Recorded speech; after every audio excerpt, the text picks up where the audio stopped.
First up, when news broke of an explosion at a hospital in Gaza this week, many in the media were quick to repeat Hamas's claim, immediately blaming Israel. After all, they had official confirmation that 500 were believed dead in the Israeli missile strike. Except the official confirmation had come in from the health ministry in Gaza, an organization basically run by Hamas, the same terrorists who intentionally targeted and kidnapped and murdered civilians. And even when Israel came forward with hard evidence that the bomb came from Islamic Jihad, the NSC and the President of the United States agreed, the mainstream media still continued to both sides it, blaming misinformation that was just somehow inexplicably spread so quickly.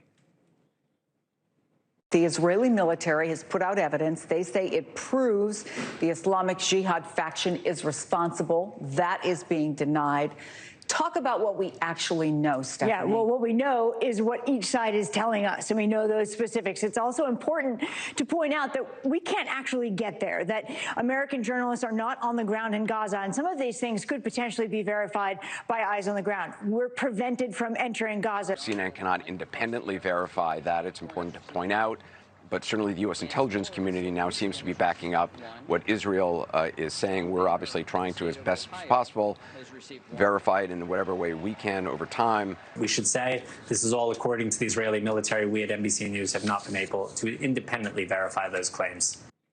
What is with the two-sidism on everything? Or am I being too hard on the media? Joining me now, Geraldo Rivera, the veteran journalist. He was an anchor and correspondent at Fox News Channel for 22 years, among just about everything else in media.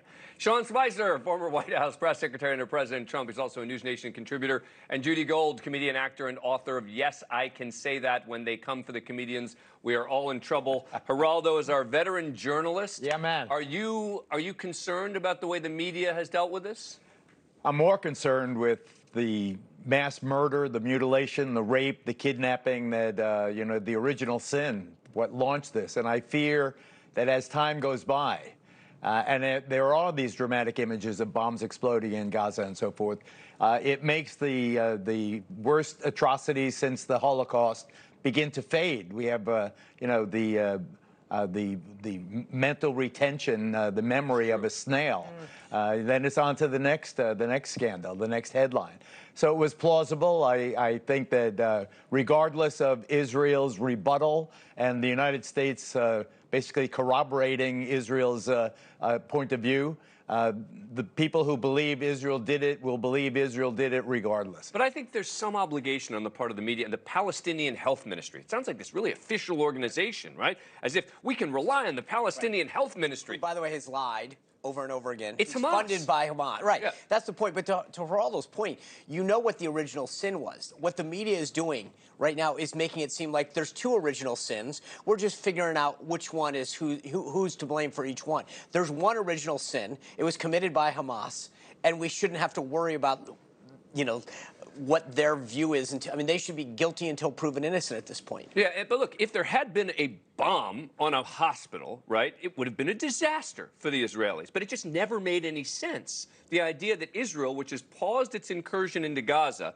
in order to get international support, would then decide to bomb a hospital in Gaza.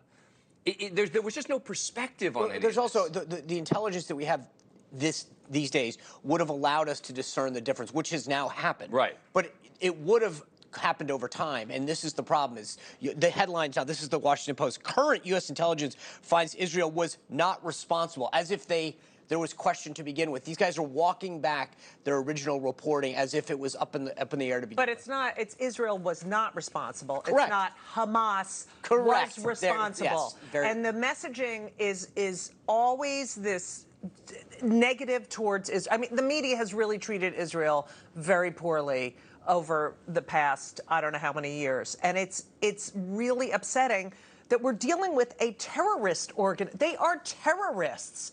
And people are not doing their due diligence. The people that are delivering the news, Congress people, standing there and lying. Well, thank you for watching. Go to newsnationnow.com to find NewsNation on your cable provider. And don't forget to click the red subscribe button below to get more of NewsNation's fact-driven, unbiased coverage.